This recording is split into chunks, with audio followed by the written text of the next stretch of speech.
That is the best bus in the world. You'll be so glad that it's marathon. If you're, oh, Loved it. The bronze was the important. yeah.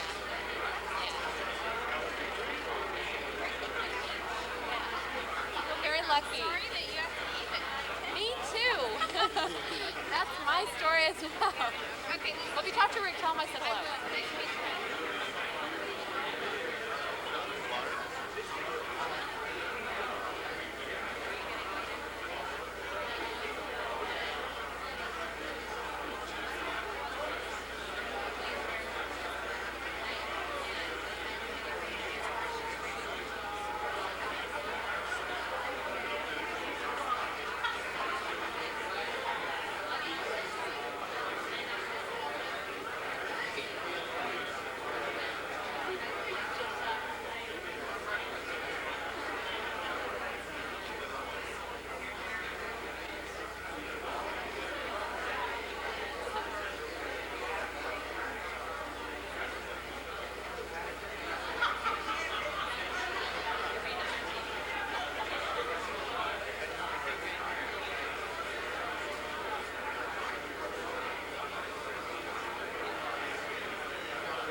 I just feel like it.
Good evening.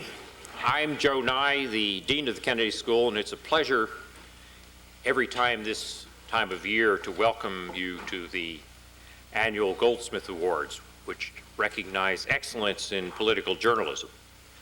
The Goldsmith Awards were designed to promote strong investigative reporting, and now it's grown into a recognition of terrific books in the field as well.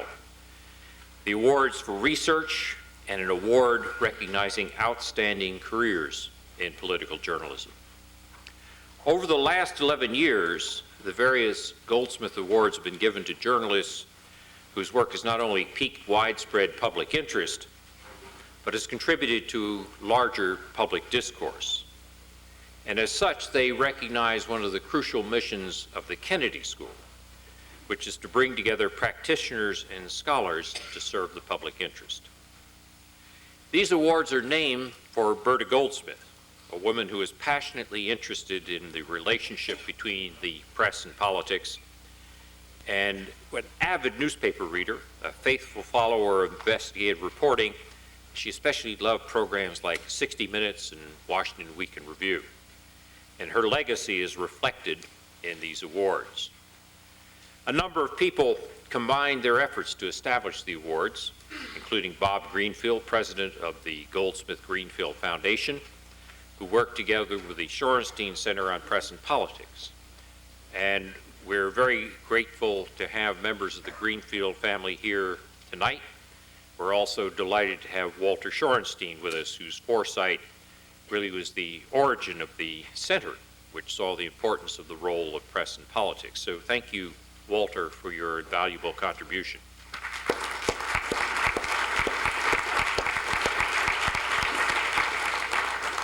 And now it's my pleasure to introduce Alex Jones, who is the director of the Shorenstein Center, who will take over from here. Alex is a distinguished journalist and scholar, a prominent voice through National Public Radio, the New York Times, and a recipient of the Pulitzer Prize, and we're lucky to have him here at the Kennedy School. Alex? Thank you. This is a very happy night for the Shorenstein Center. This year marks the 12th anniversary of the Goldsmith Awards program, and each year this night is one of the high moments for the Shorenstein Center, and if I may say so immodestly, also for American journalism. You heard Joe's account of how the award was created. Now let me tell you what really happened. Gary Oren, who's on the faculty here, is a friend of the Shorenstein Center, was on a beach in Florida. And he struck up a conversation with Robert Greenfield, who happened to be there. He was a Philadelphia lawyer and a man of quite remarkable character. Bob had a client named Berta Marks Goldsmith who had just died and thought so much of her lawyer, Bob, that she had left him her entire estate. He declined to accept it. Let me repeat. This is a lawyer who declined to accept. I think that, journalists, if you're a journalist, you got to get a dig in at somebody somewhere. And he was searching for a good way to spend the money, a good place to put it. Berta, as Joe Nye said, was passionately interested in government. She was very much a follower of the news. She was particularly outraged by misconduct. And when Gary heard this, he said, "Do I have the right place for you?" and made a beeline to Marvin Kalb, the center's founding director and the man that I'm proud to have succeeded. Marvin and Bob Greenfield worked out the details, and the result was the Goldsmith Awards in Political Journalism, which include the Investigative Reporting Prize, book prizes, fellowships, and the Career Award. This all came about through the generosity of what has become known, as Joe said, as the Goldsmith Greenfield Foundation, of which Bob is president. The Greenfield family is most remarkable, and I'm very glad to say that some of them are here tonight. Bob, his wife Louise, their grandchildren Michael, Lauren, and Jill. Also with us is Deborah Jacobs, the foundation's administrator. For many years, Bob has been the family's representative on the Goldsmith Selection Committee, and he told me recently that Michael will succeed him. Without the Greenfields' continued support and good faith, this night would not be possible, and I ask that you join me in saluting Bob Greenfield and the Goldsmith Greenfield Foundation.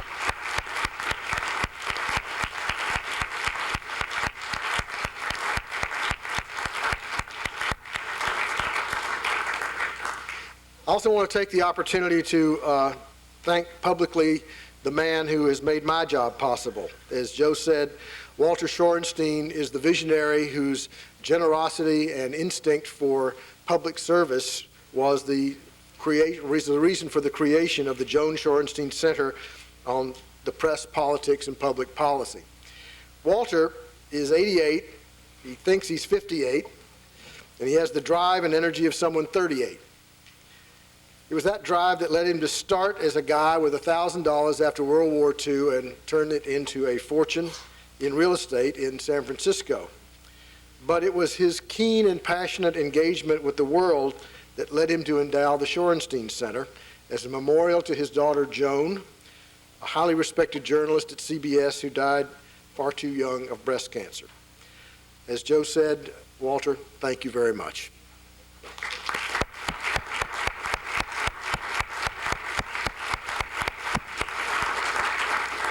The first Goldsmith Awards are the book prizes, and making those presentations is my colleague Tom Patterson, the Bradley Professor of Government and the Press at the Kennedy School. Tom, here.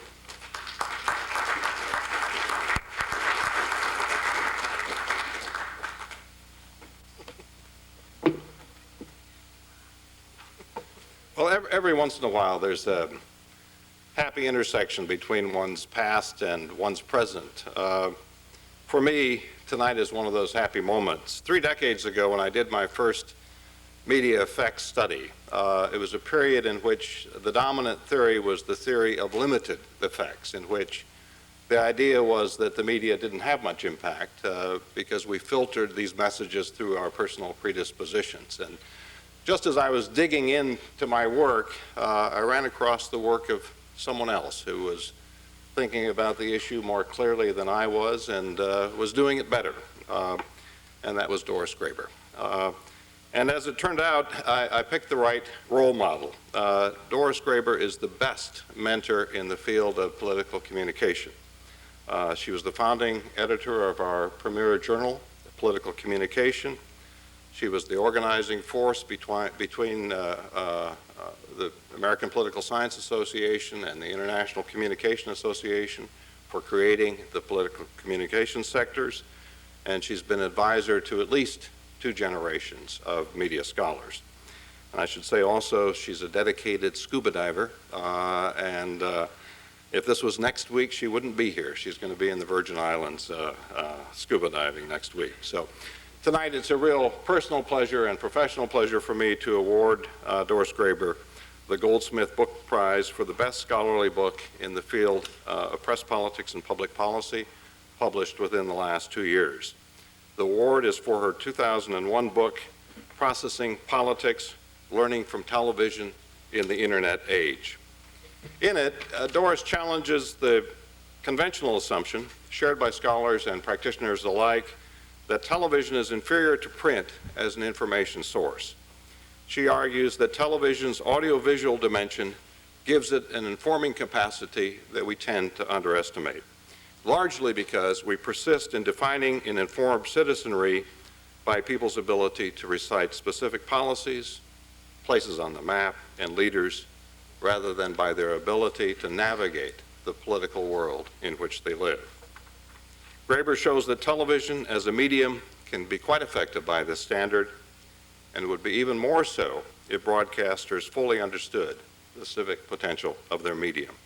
Doris, please come up to receive the Goldsmith Book Prize for the best academic book in the field of press, politics, and public policy.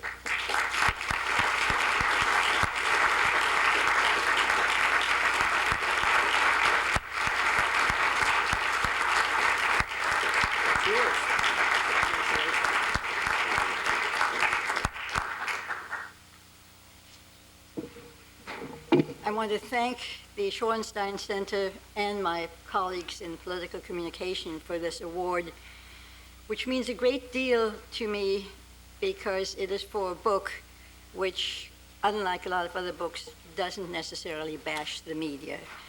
And it's, I think, a real pleasure to be here tonight in the presence of so many people who represent the finest in the media and show that it is a wonderful, very essential calling. So I'd like to accept this prize for myself, but also for all of you who are toiling in this field, which is so essential to our democracy. Thank you.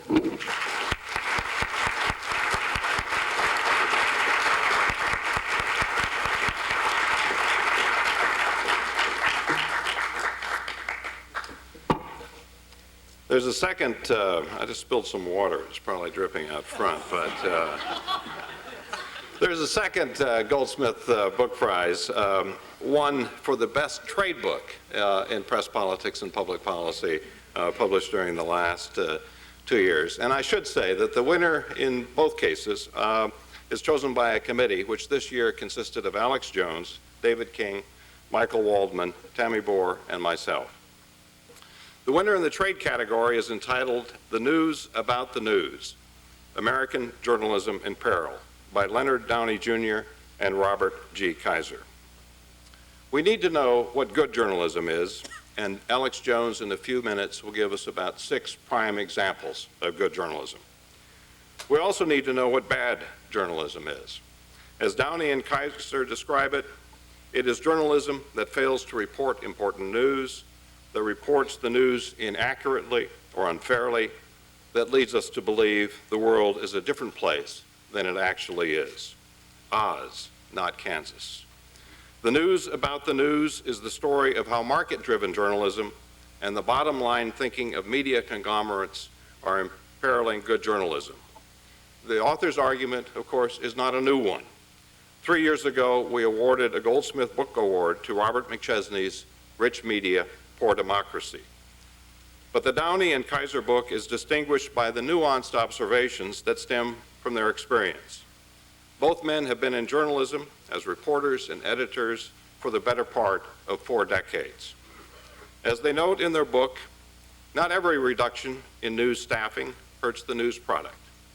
Not every soft news story erodes audience understanding. Not every grant to management undermines journalistic integrity.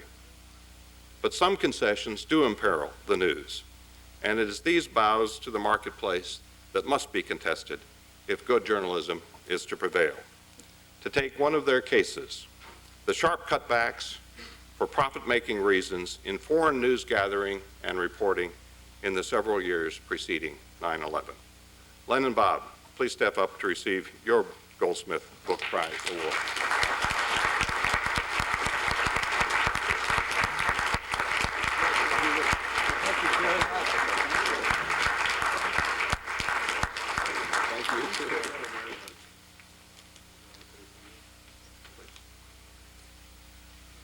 I also want to thank, well, the judges, first of all, and Walter Shorenstein and the Shorenstein Center and the Goldsmith and Greenfield families for this award. But I also want to thank all of those same people for something I think is more important, which is encouraging the kind of journalism that will be rewarded here tonight. All the finalists as well as the eventual winner. It will encourage the news organizations that these people work for to continue to fund this kind of journalism, which is so important to the future of this country. Thanks.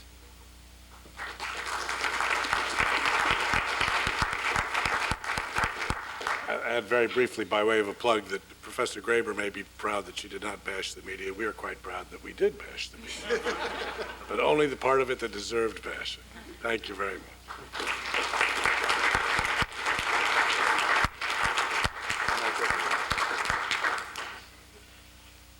It's now my pleasure to present the 6 finalists for the Goldsmith Prize for Investigative Reporting and also to present a special citation. The Goldsmith Prize is for a special kind of investigative reporting in that it honors journalism which, like the Shorenstein Center itself, is focused on politics and public policy. In creating the prize, the Greenfields wanted it to be an award that had a profound impact on the public and on public institutions, if you will, on the common weal. The civic aspect of the award is emphasized in our selection of judges who come not just from journalism, but also from the worlds of politics and policy. This year's judges were Dan Glickman, director of the Institute of Politics at the Kennedy School, Terry Smith of the NewsHour, Elaine Kmark, lecturer in public policy at the Kennedy School and an experienced political hand, Susan Smith, a columnist at the Austin American Statesman and a Nieman Fellow at Harvard, Jack Nelson, former Washington bureau chief of the Los Angeles Times, and Robert Greenfield, representing the family and the foundation. That judging process is something that is taken with utmost seriousness and involves a huge amount of work, and I want to thank our judges for their willingness to undertake such a task. Each year, the judges choose up to 6 finalists, which are immediately announced. They also choose an overall winner, which is not announced until tonight. Our purpose is to honor the superb work of each of the finalists, to give each of them a chance to be recognized individually before we announce the overall winner, because, as you will see, they have all done great work. I shall present the finalists in alphabetical order based on the name of their news organization. The first finalist is the Boston Globe, for the stories they dubbed Crisis in the Catholic Church. Like many of you, I picked up the Boston Globe on a Sunday in January 14 months ago and was stunned to see a 6-column headline over one of the most shocking stories I'd ever read. The Boston Globe Searchlight team, under the direction of Martin Barron, the paper's editor, and Walter Robinson, the Searchlight team boss, had pulled back the curtain on years of systematic denial and irresponsibility by the Catholic Church when it came to protecting children from predatory priests. The story the Globe began to tell on that Sunday, and has continued to tell in dozens of carefully researched and sensitively written articles, has sent shockwaves all over the nation and the world. Its impact has been profound, and the painful truth it has told has prompted a revolution in the way the Catholic Church understands its responsibility to its weakest and most vulnerable members, its children. In addition to Walter Robinson and Marty Barron, I ask you to salute the other members of the Globe's team: Matthew Carroll, Kevin Cullen, Thomas Farragher, Stephen Kirkjian, Michael Paulson, Ben Bradley Jr., Sasha Pfeiffer, and Michael Resendez. Would you all please stand?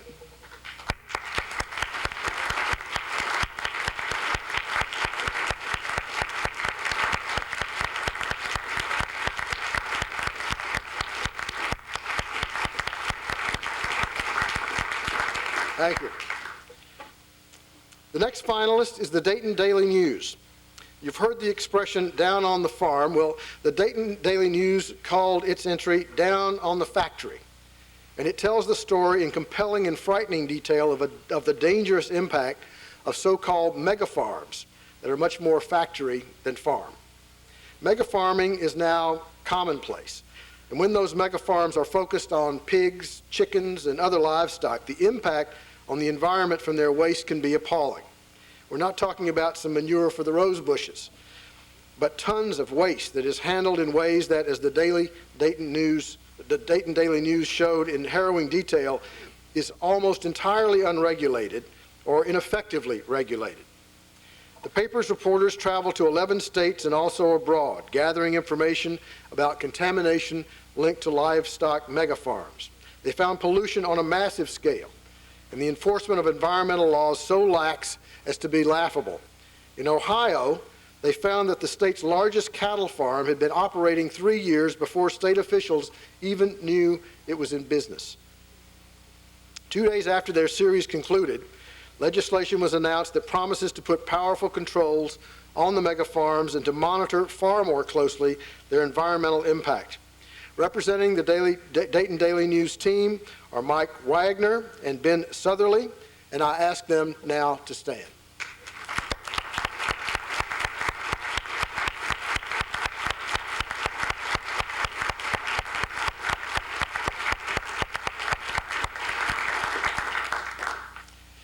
There's one man in the United States that is truly hated by the tax cheats of this world. It is David K. Johnston of the New York Times.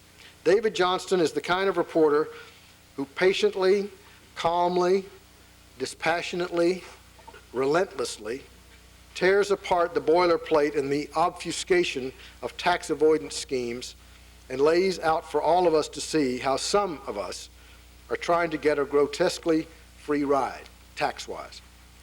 His articles on illegal methods used by corporations and by some very wealthy Americans to avoid taxes have struck home, even in an administration that does not seem particularly sympathetic. In early February, the Bush administration increased by a third the number of auditors for people suspected of hiding income tax through tax shelters and other means. There can be very little doubt that this action was prompted by the fallout from articles David Johnston did last year on how the IRS looks for tax cheating by wage earners more carefully than it looks for cheating by people whose money comes from their own businesses, investments, partnerships, and trusts. It was also David Johnston who blew the whistle on American companies that moved to Bermuda to avoid taxes. As a result of the uproar, shareholders of many of these companies are demanding that they reincorporate in the United States. Similarly, a tax gimmick that Johnston described in detail, and which enabled two top Sprint executives to save more than $100 million on taxes, is being investigated by the IRS. The list could go on.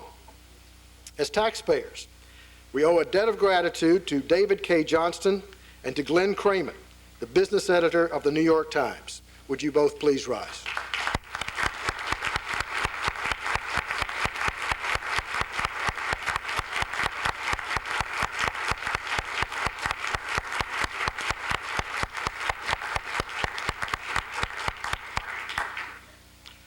Our fourth finalist is Steve Inskeep of National Public Radio. On the night of January 24, 2002, U.S. Special Operations Forces conducted their largest raid to date in Afghanistan, attacking two buildings in the village of Oruzgan. U.S. military officials said that more than a dozen senior Taliban figures were killed and 27 captured and taken away. When journalists got to Oruzgan, however, villagers told them that the men killed and captured had nothing to do with the Taliban or al-Qaeda. With no hard evidence, however, the Pentagon simply dismissed the villagers' assertions. Steve Inskeep was in Kandahar, and unlike many other journalists, he did not let the matter drop. He went to Oruzgan himself and stayed there, interviewing and probing, and ultimately coming up with evidence so convincing that the military released all the prisoners taken in what had been revealed as an ill-conceived and misguided attack, and in which there were innocent civilian casualties. Steve is, as you might expect, in the Persian Gulf, waiting. I ask you in his absence to join me in honoring his exemplary work.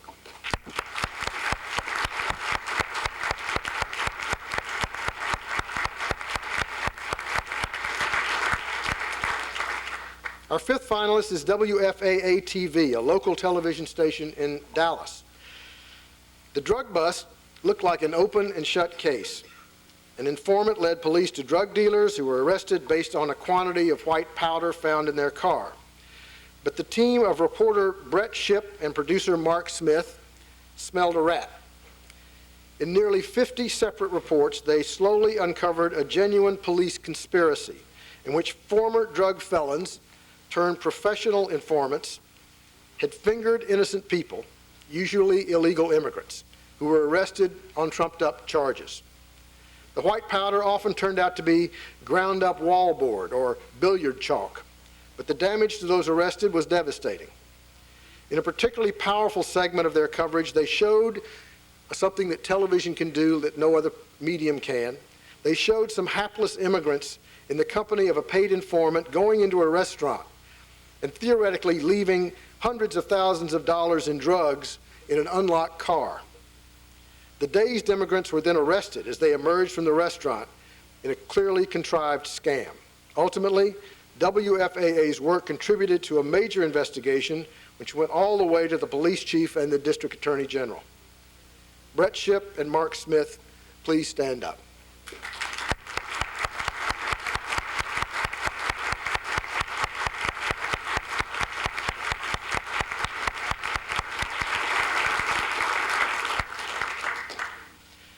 Few journalistic investigations have had more impact locally than our than that of our last finalist, the Wisconsin State Journal of Madison, Wisconsin, when it probed the corruption of its state legislature.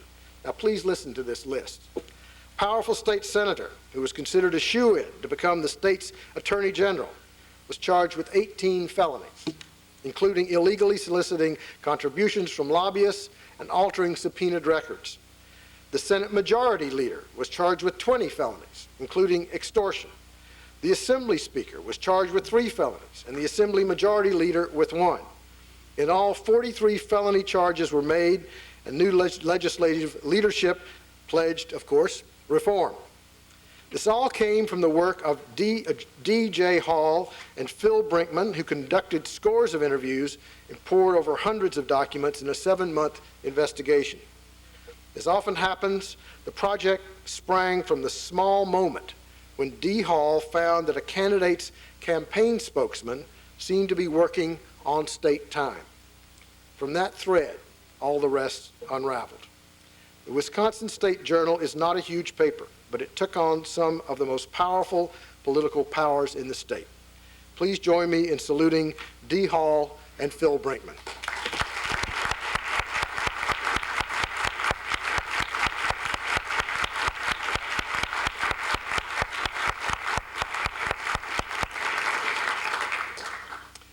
Before I announce the winner of the Goldsmith Prize, I have a special citation to present. In the course of their deliberations, the judges were struck by a remarkable entry from the San Francisco Chronicle by reporter Seth Rosenfeld.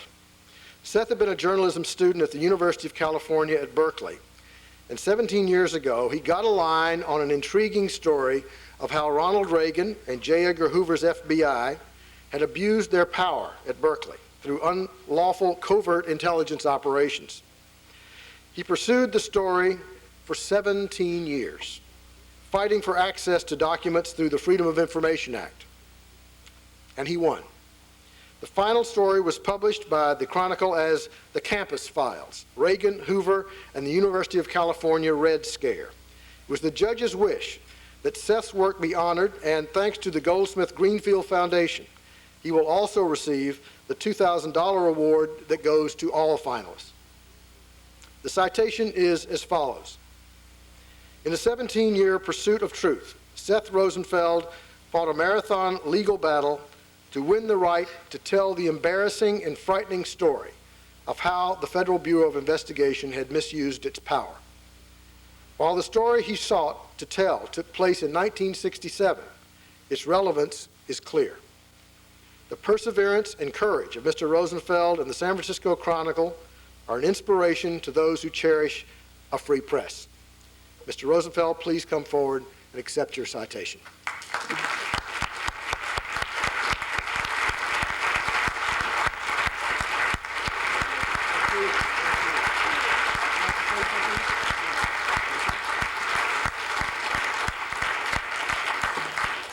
Well, thank you very much. I'd like to say on behalf of myself and the Chronicle that this is a great honor to share the stage with so many terrific journalists, and it's real encouragement to keep pressing in the face of official resistance, even during a turbulent time, to find out what some of the nation's most powerful intelligence and law enforcement agencies are doing with tax dollars and civil liberties. So in that spirit, I'd like to thank the Shorenstein Center and Walter Shorenstein and the Greenfield and Goldsmith families very much for this award. Thank you.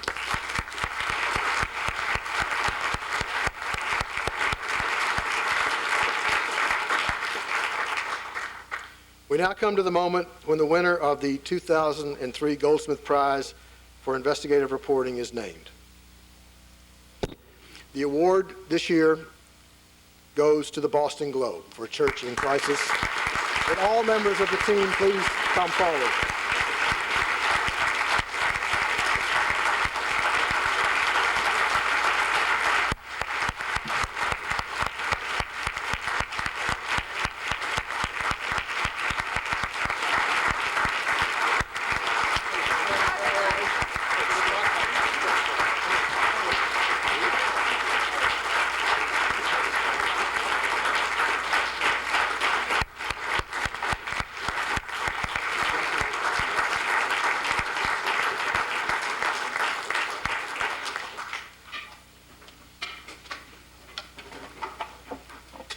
I'd like to make a correction.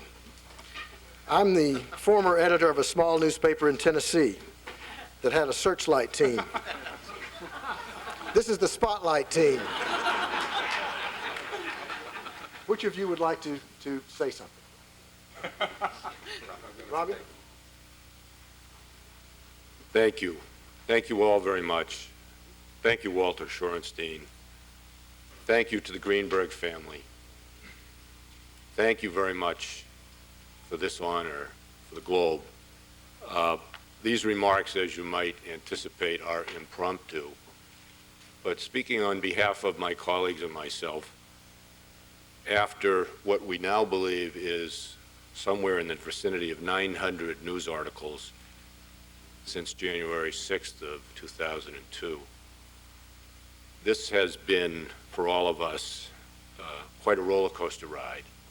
For many, many of our readers, half of the demographics tell us half the people in the greater Boston area are Catholic, at least nominally. And this has been very upsetting to everybody, Catholic and non-Catholic. We hope, all hope, that some change will result from this. Much already has.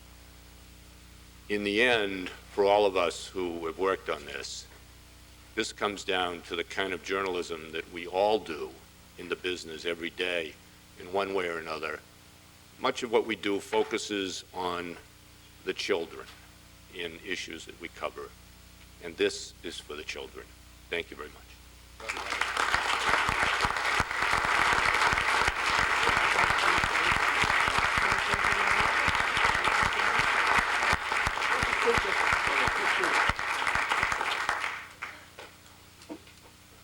Well, like Robbie, I didn't prepare for this either, and that's because we knew we were up against some really extraordinary competition.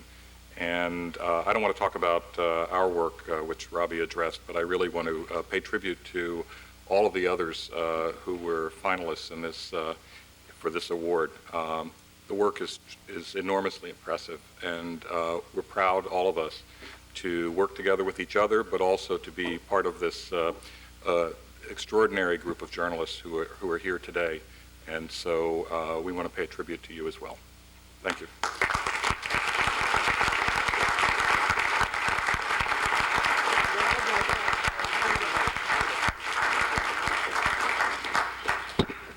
There'll be a plaque for everyone, don't worry.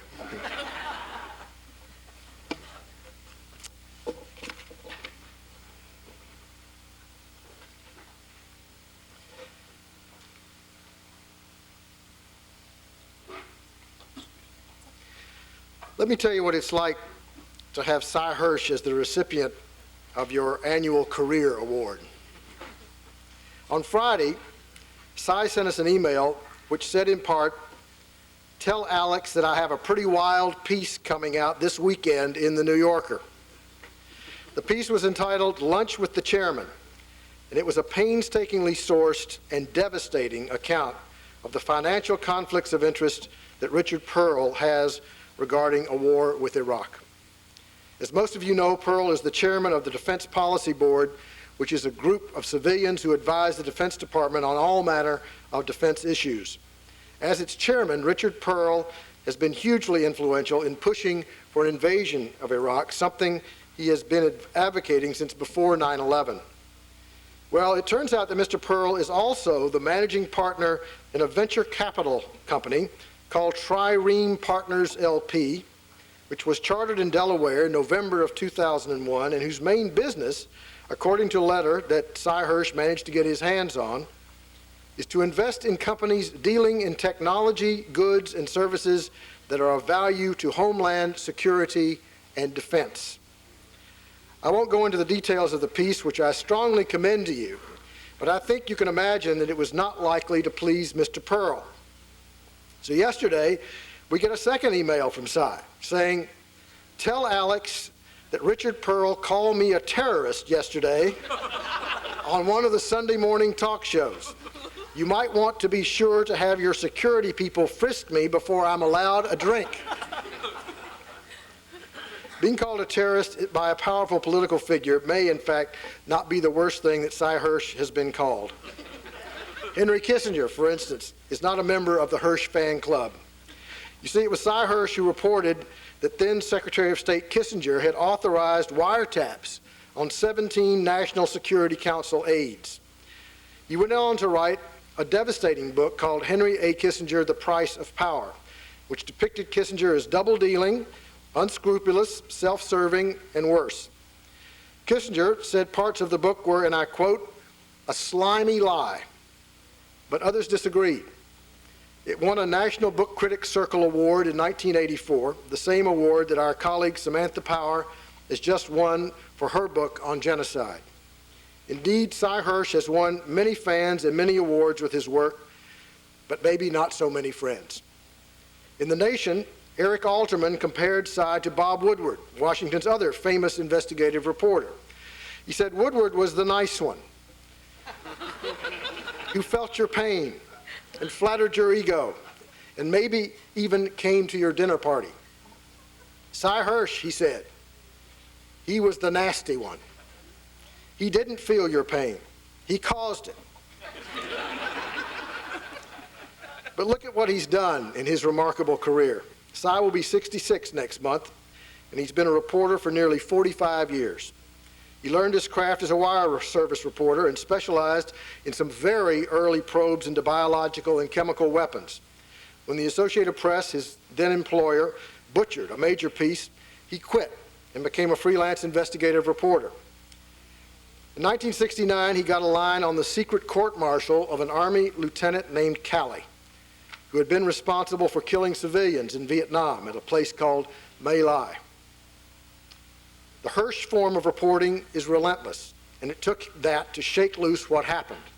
But the result was a series of stunning stories about the murder of more than 450 people, which won Cy just about every award in journalism, including a Pulitzer Prize. He's been at it ever since, doing it much the same way. Phone calls, digging, going back, bullying, bluffing, suggesting he knows more than he knows, twisting arms. It isn't necessarily pretty. His work is very often controversial. He's made mistakes, even some bad ones. He's also, it should be said, had as one of his targets John F. Kennedy, which may mean that the spirits around the Kennedy School are unquiet tonight. But throughout his career, his passion has been to reveal what has been hidden, to tell secrets that needed to be told, and to let the people know the truth about the world, especially about the government. It is very much in the tradition of the Goldsmith Award for Investigative Reporting that this year's Career Award should go to the man who, for my money, is the best investigative reporter ever, Seymour M. Hirsch.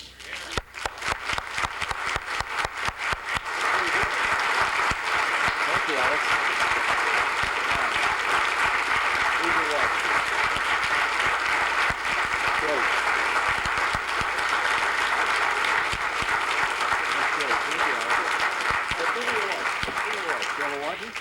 I can use a watch. So much for emails. I'm also really happy, I got to tell you, that this procedure, tonight didn't begin with a prayer. It's great. We are not a theocracy, folks, believe it or not. And unfortunately, we may end up in a holy war, but tell it to the White House. So I thought what I'd do is just tell you it's 10 to 9. Talk a few minutes just about. Like everybody, I'm enormously impressed by the awards. I heard about the people who won and didn't win. And it is remarkable we have such good reporting. It's also so interesting to me that none of the stories really are out of Washington, because I think it's a very tough time for us in Washington. I've been around, 35 or so years, since '64 in Washington. I make the joke. My joke is I haven't been so afraid since I watched The Wizard of Oz with my 6-year-old daughter. These guys scare me. They're insulated. They're tough to get to. The Pearl story, his counterattack is beyond belief. He's been calling me a terrorist, as you heard, and worse. And it's just because I wrote a story well within the bounds of what we do for a living. Is there anybody that doesn't think Richard Pearl meeting with Adnan Khashoggi, the middleman in Iran-Contra, in a secret lunch in Paris or in Marseille in France, it's a story. and that's what we do for a living. But these guys are really special. And I mean, no, I'm serious. This is a crowd that's going to put us into something I don't know. I don't know what information the president has. I have a lot of friends in the government. I've never seen my peers, and even I've been around a long time, as you heard, and as frightened as they are, people, you know, it's almost a waste to be a line officer in the State Department or certainly in INR, and in many of the bureaucracies.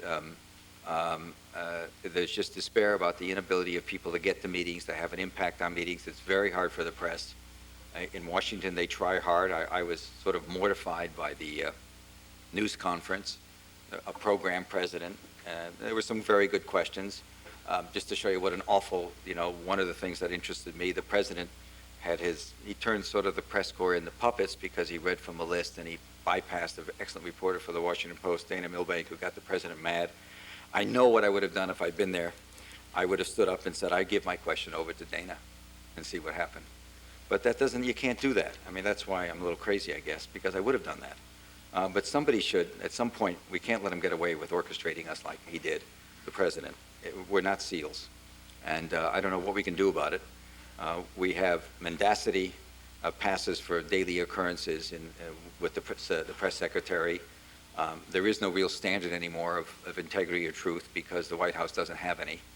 And so we're all left on our own to sort of stagger around and try and figure out what's going on. He is the president, and he does have the power to send, to send our children to commit murder in the name of democracy, and we respect that. We have to. We do. But we've got a real crisis coming. And I can tell you, I wish there was better reporting out of Washington. I know how hard it is. I know how tough it is. And I also know that we will survive this, even if we end up in a 100-year religious war. I don't get any sense of this is a White House that deals in a lot of self-introspection, a lot of thinking, a lot of, I don't think the president after 9/11 asked for a briefing on the Koran and what do we have here, what's really going on here. And we can talk to politics, and I'm going to only speak for a few moments, but I'll just tell you sort of where I come off and what I think about the few little standards I have, and the reason why Richard Pearl can just, I don't care what, he can call me names, but he's got to answer the question of what was he doing. That's the ultimate thing. It is a sense that I think particularly at moments like this, having gone through the Vietnam War, having seen what we can do wrongly, and for good reasons, for honest reasons, there was no intent to take oil or something. We just did it, misguided, Cold War, etc. And to not learn is sort of scary. But I think the only job of a reporter is to hold people in public life to the highest possible standard. And that's the simple way I look at it. You simply have to do it. We can't compromise. We can't say Ari Fleischer just told another one. It's not funny. It's not funny anymore. We're getting down into a question of, there's been serious questions raised about some of the probity of some of the statements that Mr. Powell made, the Secretary of State, who we all know is an honorable man. And so, one of the stories I'm looking at is, how did he get some of the information he gave out? Who briefed him? Who told him it was okay? What does he feel about it now? Because he's smart enough to know that some of the stuff he put out wasn't good. I'm sure he was told it was. Who's spinning the Secretary of State? And why? And so, these are horrible stories to try and report. And I guess one of the things I always think about, and just to show you how hard it is right now, I'll tell you a couple of stories. In one of the stories I did that I really liked a lot was a story about the CIA and domestic spying. I was at the New York Times for a lot of years with Alex. Yeah, with you. Different cities. I don't know how you can stand working in New York, Alex. But anyway, I was in Washington, and one of the stories I did was about the CIA spying on American citizens and other things, domestic spying. And I learned about it, I wrote it in the fall, December of 1974, and it led to the church hearings, and indirectly, pretty much led to it, I think. And there were a lot of investigations, sort of famous hearings that Senator Frank Church, the late Frank Church, did. And in an attempt that failed ultimately to put some caps on the CIA and what they could do, what's legal and what isn't legal. The truth of the matter is, the way it works in America is the president can call the CIA director in and take a walk in the Rose Garden, and something bad can happen, and it's never connected to him, and that bothers me. It shouldn't happen that way. That's not what a democracy is. Just like I don't make light of the fact that we all know in Washington that some of the people that are arrested now, the Al-Qaeda people, we know where they're going. They're going to Thailand, they're going to Diego Garcia, they're going to lose a quarter of a finger a day. We know what's happening. We don't really talk about it because we know what they're doing. We're doing torture. We don't do it directly. We pass it off to third parties. That's wrong. It's not what we're about. And we shouldn't be doing that. And we all tolerate it because what else can you do? How much can you put your nose into it? So in any case, I learned a lot. The CIA was, the CIA is an operation that's designed to go overseas, and they're here in America. They were put onto it by Johnson, anti-war people.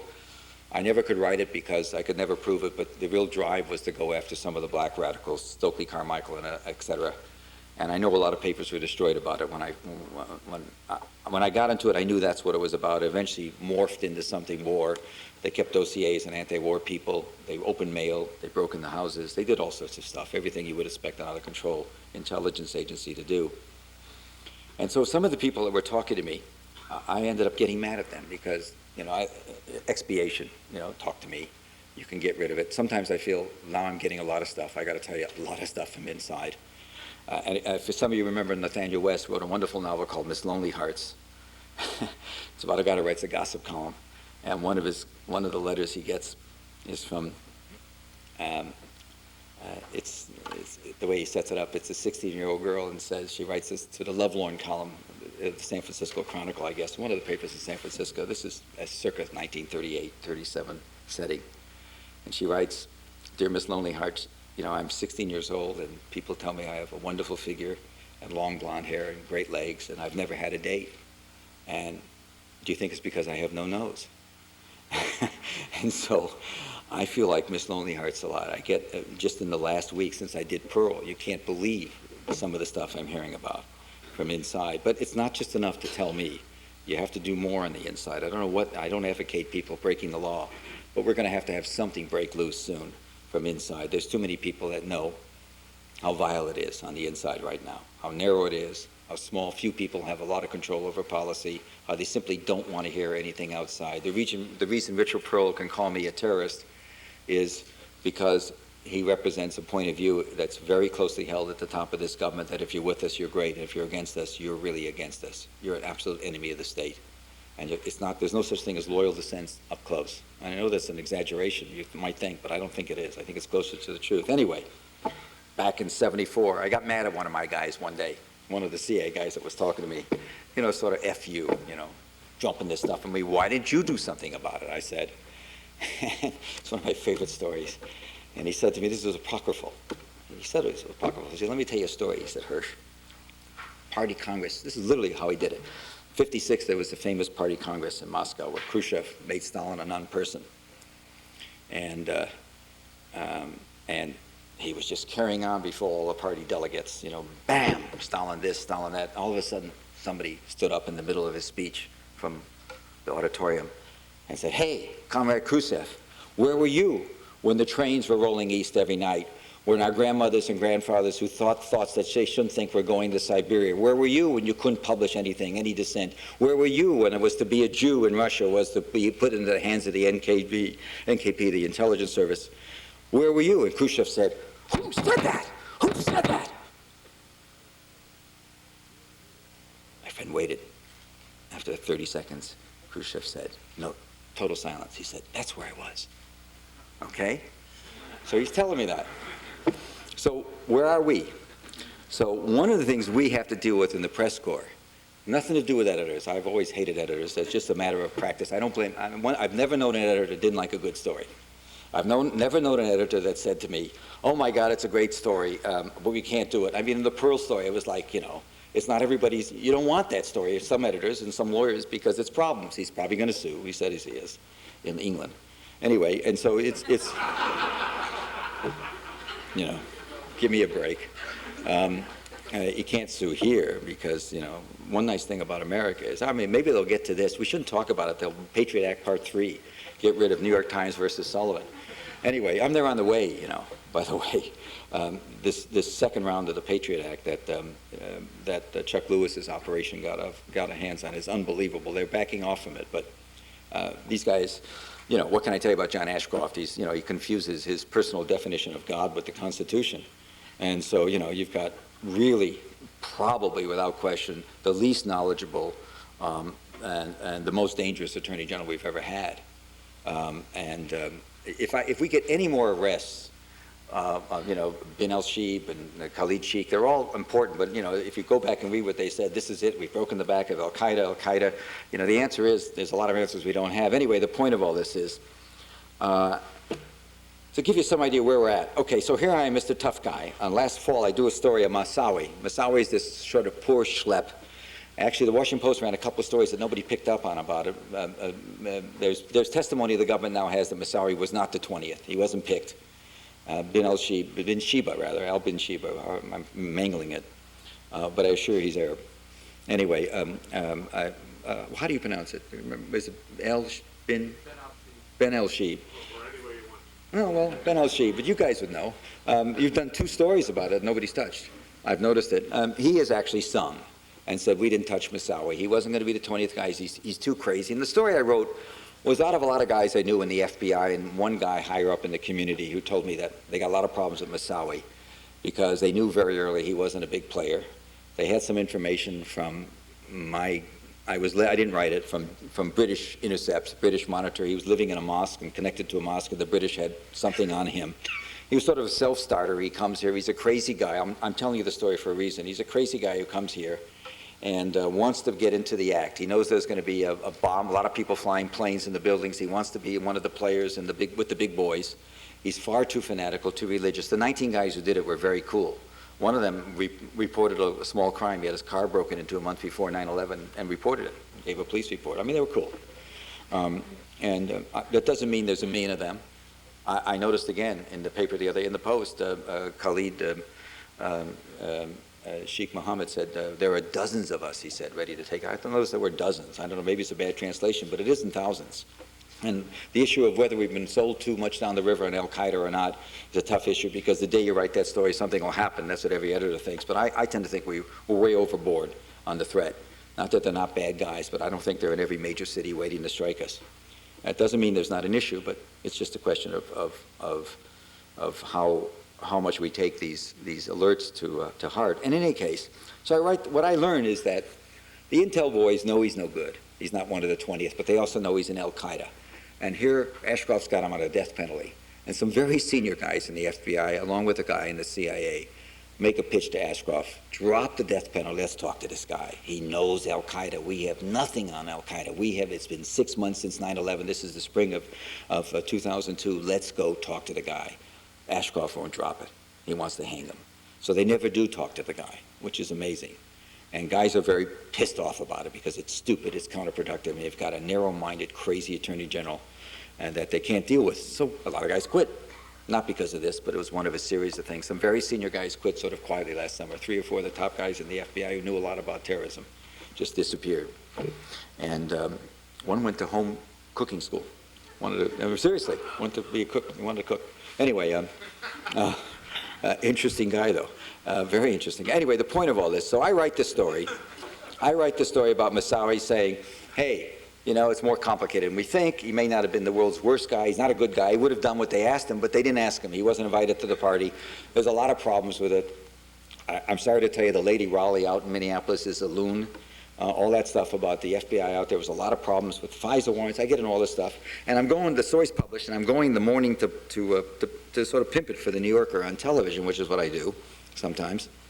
And I'm going down to CNN in the morning. I'm thinking to myself, Jesus, maybe I ought to roll back on this and just start off by saying, hey, by the way, folks, I don't like Massawi. I don't like what he stands for. Al-Qaeda's dangerous, but let me tell you the problems with the story. In other words, Mr. Tough Guy, My Lai, you've heard about all these tough stories, looking Kissinger in the eye and Richard Pearl and all that stuff. I was scared. I was nervous about getting out in front. Self-censorship. It got to me. And I can imagine how much it gets to a lot of other reporters. It got to me big time. I was really worried about this story because I was out there. I felt I was going to get exposed. I was going to look like a guy that really didn't appreciate it. I didn't do it. I did whatever I did. The story was ignored because the stories are always ignored. The New Yorker had a great story the other week on John Walker Lynn, just last week, and some of the misdoings in the Justice Department that was pretty much ignored too because it doesn't fly in the face of where we're going. We're in a funny way, we're driven a little bit by a frenzy about the war. And it's very hard to take a deep breath and go the other way. And and suggest that even the most, John Walker Lynn, there's a lot of aspects to that story, but, in any case, it's worth reading. So there we are. It's sort of scary, and I wish I could give you something optimistic to say. I think this guy will do what he wants to do. If he wants to go to war, he will. The only thing keeping him back now is Blair. I can tell you right now, the military, despite all that talk you think, down deep, get below the chairman's level, they don't like it. Smart officers don't like it.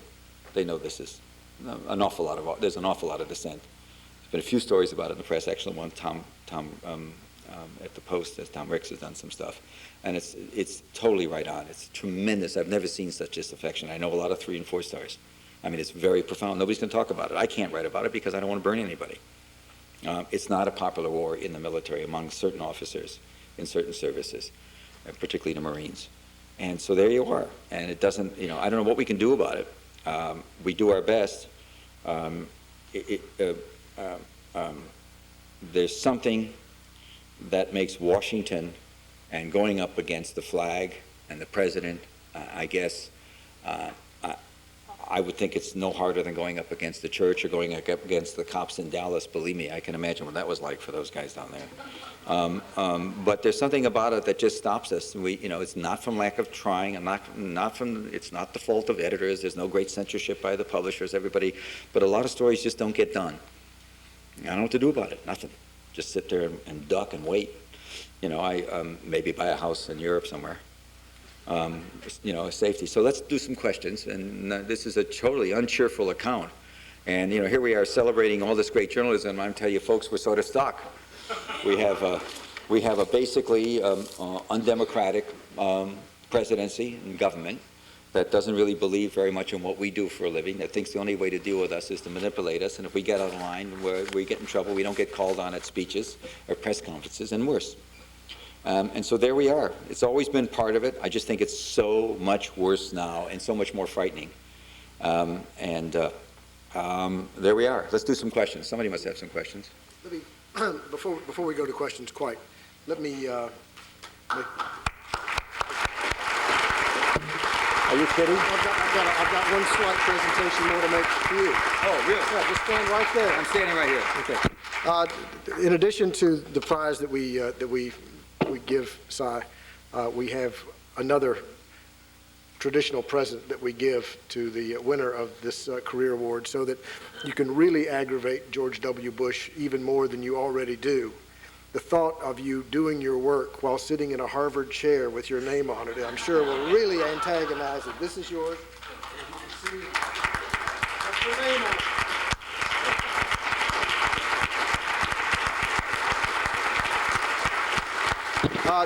Cy is going to take a few questions. We've got a microphone here, there, and up here. I would encourage you to, line up at the mics, and those of you who are journalists in the room, you should feel welcome to step up and participate in this. Yes, sir. Yes, first, Mr. Hirsch, I want to congratulate you on the award that you received this evening. Thank you. My name is John Arrington, and I'm a mid-career student here at the Kennedy School.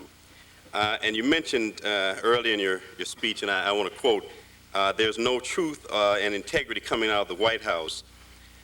Do you think it's these broad and absolute statements that sometimes give people, that give rise to mistrust of the press when you paint a very broad and absolute picture? I'll make it little truth.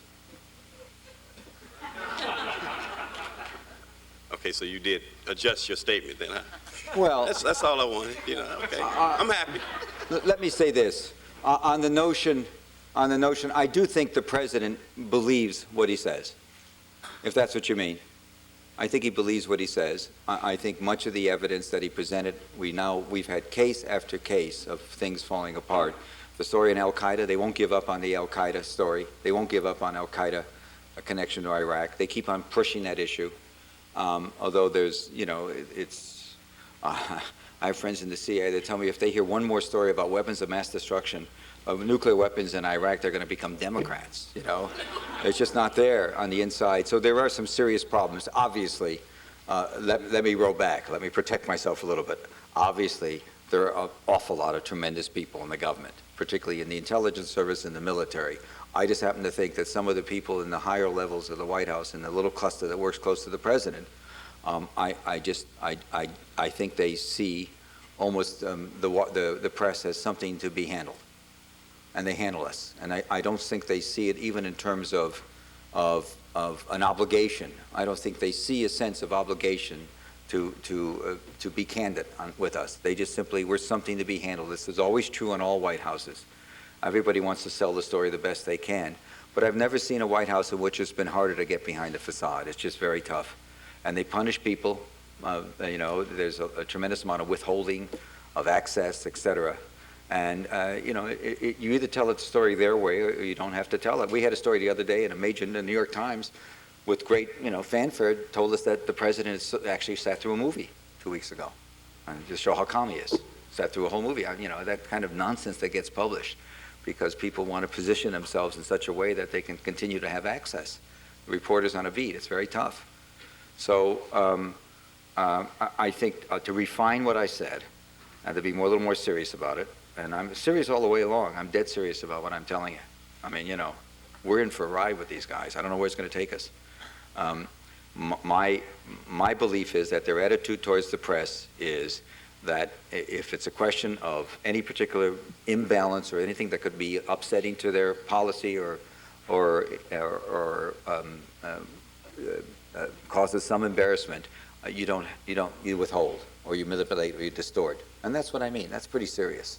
That's very serious. I don't trust very much what the press secretary says because he's been demonstrated to say falsehoods. But then he's just a press secretary. Yes, Eric. Oh, I'm sorry, over there. Yeah. My name's Greg Wilson. I work here at the Kennedy School.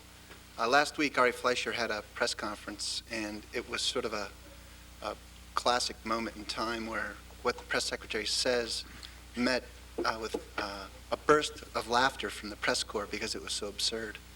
And the video was on the internet, but it never made the network news broadcast. Basically, he said that the coalition of the willing was a process that was being built and developed, but countries weren't being bought or they weren't being bribed.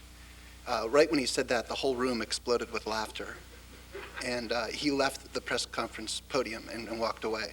But that video never made the network news broadcast, and I was just wondering if you had any comments about, because often it's, people say it's tough to tell a story unless you have the pictures. So. Well, your story is the comment. I mean, that's the same thing I'm talking about. I mean, the problem is it's, you know, this isn't just about some campaign, you know, horsing around. This is about committing 250,000 people to war. Some of you had a chance to read the new book by this Marine, what's it called, Jarhead? The one that was reviewed in the New York Times. What interested me about the book was that he was describing, he went through the same side of training we're having in the Gulf War. He was sent, you know, before the Gulf War, he was in a Marine sniper squad. He was a sort of elite Marine, and he went through months and months of special training waiting for the war, like our guys are doing, not as long, obviously, but they've been there some for 3, 4, 5 weeks or more. And he said, and this whole notion of we're going to do everything we can to fight a humane war and minimize casualties, he said by the time the war began, I wanted to, this is literally what he said, all I wanted to do was get out there and drink and dope and rape and murder. And it wasn't a judgment, I mean, it's just what you're trained to do. And, you know, he wanted to kill some Iraqis. And the point he was making was, this is what, you know, what do you expect? And so I don't quite know, once we start a war, how we can really be so sure that it's, you know, we're going to minimize, you know, it's going to be, it has the potential for killing an awful lot of non-combatants, let alone our soldiers. And so I don't quite know how, and is it morality? Is it common sense? I don't quite know how we're here. I don't know how we're here. I don't know why we're here. I really don't know. I mean, you know, and it's stunning to me that we're here. And it's stunning to me that so many of us in the press corps, you know, it doesn't matter, you know, we're beat. We can't beat a system that's as powerful as the White House and its apparatus. And so why would the networks not put it on? I can give you a million reasons, but one of the major ones has to do with continue to have good relationships with the, you know, they want to put people, they want to embed their people, they want to be able to get the story. I think, as much as I think the Internet's fantastic, it's an incredible device. It cuts across all ideologies. Cable television, as now, in terms of the war and what they're doing to fan the war and with the vested interest in the war, is stunning to me. And there are a lot of reporters I know that already have contracts for books on the war and are covering the war.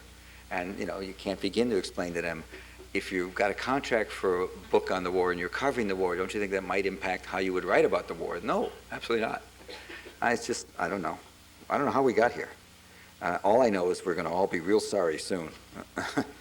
And, yeah, Eric. So I think Alex probably spoke for most of the room, I don't know, when he called you the best investigative reporter of all time. I certainly share that view. You're not my brother-in-law, right? I wouldn't be surprised if a lot of editors who you work with call you probably the most difficult investigative reporter of all time.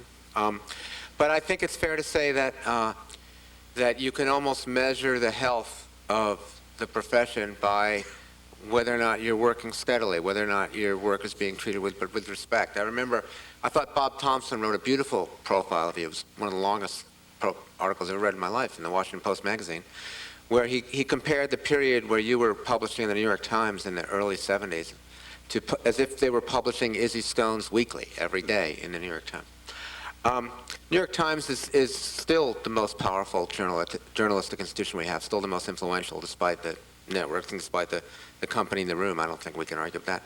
I'm wondering if you could reflect a little bit on your history with that institution. In other words, here's the most powerful journalistic institution we have, the most influential.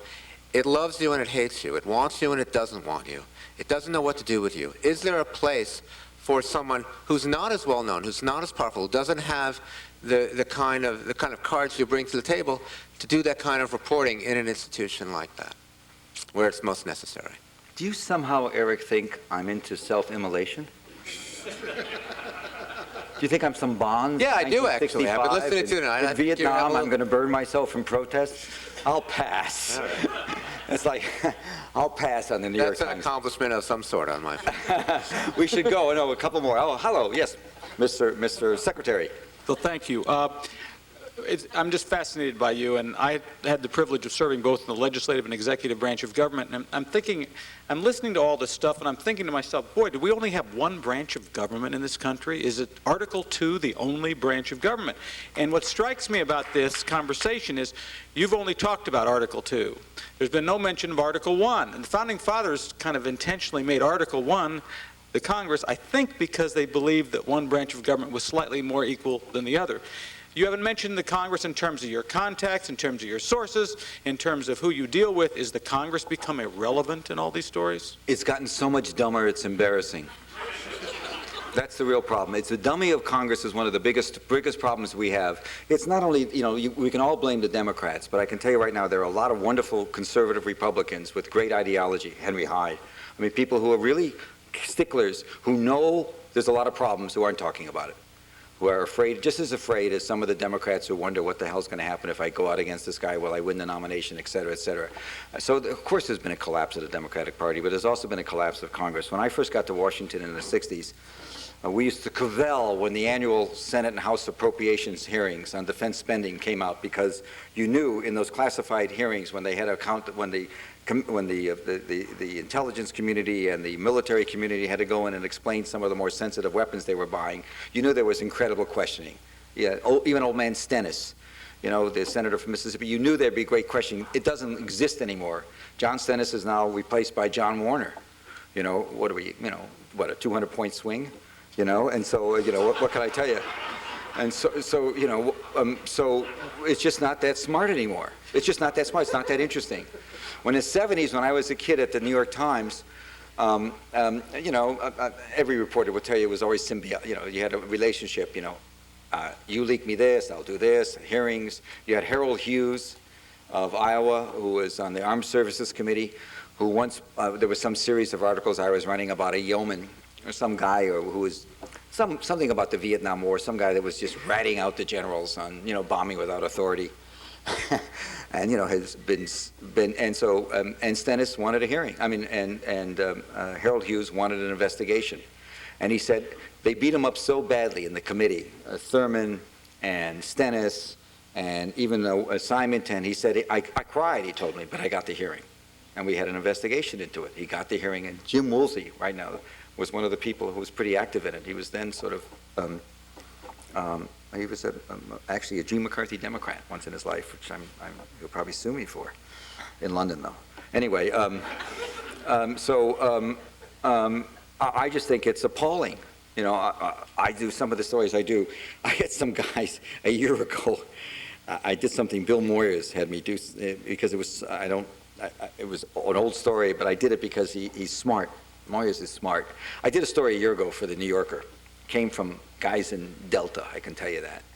And they're fighting the war. The war is two weeks old, and the war is real simple. 300 or 400 special forces guys did amazing things in the war. With the help of bombs, et cetera. But there was a lot of deal making. You know, you go to the various tribal chiefs and you cut a deal. But basically, the war was won very quickly, very early, and it was a great coup, and to their everlasting credit. And they had a lot of bad guys, Al Qaeda, captured in a town called Kunduz. And this is late November, after the first battles in they won a first early scrimmage, and then they had them all captured. They had 6, 8, maybe 10,000. And Delta we had the air. We were flying all over. And one night they got an order. There was a channel cut out of the air pocket. They were denied a channel. There was a 10-mile corridor they could not operate in for a week. And the corridor went from Kunduz, about 150 miles, a little more, a couple hundred kilometers, into Pakistan. And what it was, they went nuts because they want to go around. They're happily killing people, you know, with the choppers. And all of a sudden they couldn't fly in the zone. And every night planes started flying out of the Pakistani Air Force planes, and they were flying out. Initially they were told they were flying, the goal was Musharraf needed help. His intelligence people, the Pakistani ISI. And by the way, the arrest of the Sheikh the other day in Pakistan, in a house owned by ISI people. I mean, the real question, I'm glad he was arrested, but it does raise a lot of questions still of how many Al-Qaeda are there, how many Taliban are there in Pakistan, what does the government really know that was that giving us that guy, was that his way of buying us off so he can stay neutral in the UN? You know, so who knows what the game plan is. But in any case, he had a few hundred or more Pakistani military people were training the Al-Qaeda, and they were, and including 2 generals, and he had to get them out. He had to get him out. We could not arrest his people because it would have been too humiliating for him. He'd probably be overthrown. He was in real worry. It was a reasonable thing. He's our guy. So we flew him out. We lost control. They took out, every ISI guy took out as many Al-Qaeda as he could. So anywhere from 2,500 to 4,000 people got out. And for the life of me, and the best Rummy could do on that story was to say, and there have been reports in the press, guys in the field that said, there's planes going on, all that stuff. And Rummy said, I don't know anything about it. News to me. He didn't deny it, and it just slipped by. I don't understand. And it's not the press that interests me. Where in the hell was Congress on a story like that? They could get it. Call in hearings. I can't. The smart guy is Levin, and of course Chris Dodd's smart, but he's Chris Dodd, and so he's, much as I adore him, he's brilliant, he's wonderful, but ambivalent's a good word, on a lot of things. He's so smart and he knows it. But Levin is great, Armed Services Committee. He's the one guy I know they're afraid of in the Republicans. I know the White House is the one guy they don't like. When he starts a series of questions, people have told me, high up in this administration, believe it or not, I got a couple, and they say he's the one guy we don't know where he's going because he's too smart. But he won't do it. You can't get anybody to do it. It's an incredible failure. I mean, it's a staggering failure. Does it say something about money in politics? Does it say something about, I don't know about what. But obviously, it's a loaded question. You don't disagree, do you?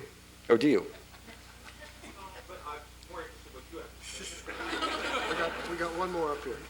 Yes, sir. Last one. It's 9:25 or Thank 1. You. Could you please elaborate on some of the instances of fabrication, fraud, manipulation that you alluded to give you a couple to possibly choose from? The February 5th Powell speech where he called the UK intelligence document fine, which turned out, you know the story. Plagiarism, right, yeah. And went more than that, but also inflated and altered. The recent Niger. Stop right there. That's interesting. That's the most interesting right now. Yeah, the aluminum tubes, and No, then... the tubes, you can argue that any way you want. The Niger is really interesting. And the spying, I don't know if you believe that the email that supposedly the NSA thing that ordered the surge in Look, that the NSA wants to surge in spying on the UN. I mean, what else do you want them to do? I'm glad they're doing it. I'm sorry somebody leaked it, if it's true. But that seems to be, you know, they're talking about picking up emails. They're not talking about breaking into offices in that memo. They're talking about picking up emails and monitoring the people in the, you know, they're going to have a tough vote and they want to know what the thinking is. They could just as easily get it from reading the press because, you know, one way the American press corps has been great. I mean, it's been on the whole UN thing, they're terrific. I mean, you really can learn a lot. And that largely because, among other things, it's the UN, we have foreign governments talking to us, we can get a lot of informed comment from the French and the Germans. Although if I were those countries, I'd really start investing in homeland security. And anyway, maybe Richard can cut a deal, but anyway, I withdraw that. But in any case, the Niger is interesting for this reason. Niger is the case where there was an allegation that uranium, that the Iraqis had been buying uranium, and there was some contact between Iraq and Niger, and there was some uranium ore shipped, and there were papers that were presented that turned out to be falsehoods, and they were made public, and there was some embarrassment in this government. And I'll tell you what people on the inside say to me. It didn't come through normal channels. It was a little, you know, there's a lot of intelligence that doesn't get through George Tenet's hands that's getting into people through the DOD and other places. There's little special collection cells set up now. That's one of the sort of incredible breakdowns in civilization we've had, which is normally the CI director would see everything and vet it. And there's stuff going directly into the White House from groups in the Pentagon and elsewhere, Doug Feist's shop and others. It's been written about, but not to the extent that probably it should be, but it's hard to get it. And what I'm telling you is just fragmentary, although I haven't written it, but I'm telling you. And in any case, it wasn't a good fraud, and there was no way it wasn't caught. And my friends on the inside are very upset about it because somebody passed it on. Somebody said, it really doesn't matter that it isn't good. It might work, and let the secretary drop it off. And, you know, and I can tell you right now from inside the government, people say to me, if there's nothing, I have an email from somebody a station chief who's very involved, and his answer is, he said, there's nothing as dangerous as allowing intelligence you know not to be good to get to the national command authority leaders and not stopping it when you know it's not good. There's nothing as dangerous as perpetuating a lie on an eve of a very dangerous war. And that kind of stuff has gotten a lot of people very, very upset if it's so. So Niger is the one that interests me the most right now. Sort of running it, what they call in the intelligence community is you white out. You try and find out where it started, who said what the real story is, who fabricated these pretty bad fabrications. They were so bad that any good professional intelligence officer with some skill in the area would pick it up right away. Impossible that our intelligence people did not pick it up unless it wasn't given to certain people to vet. It was passed on into this private channel. If that's going on, and what I'm telling you obviously is I think it is, we're dealing in a very serious issue when you have the major spokesman for the secretary, for the government at the State Department, being given information he has no idea is not good, but there are other people in the government who have a pretty good idea it is, and they're not sharing that information. You're on the edge of sort of chaos, and that's scary. Goodbye. What do you go, skip the show? Skip the show. I don't have to take it with me.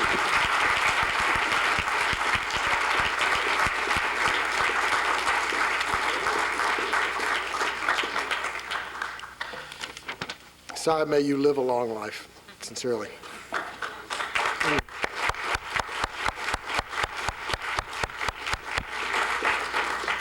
Let me remind you that the finalists and winners of the Goldsmith Awards will take part in a seminar tomorrow in the Malkin Penthouse, which is on the top floor of this building. The seminar will deal with the present and future of investigative reporting. We've heard a lot about that tonight. We'll be talking more about it tomorrow. This is open to the public, and all of you would be most welcome. We start at 8:30 with a continental breakfast. The seminar begins at 9. Let me once again congratulate all of you who are honored here tonight, all of you. Good night.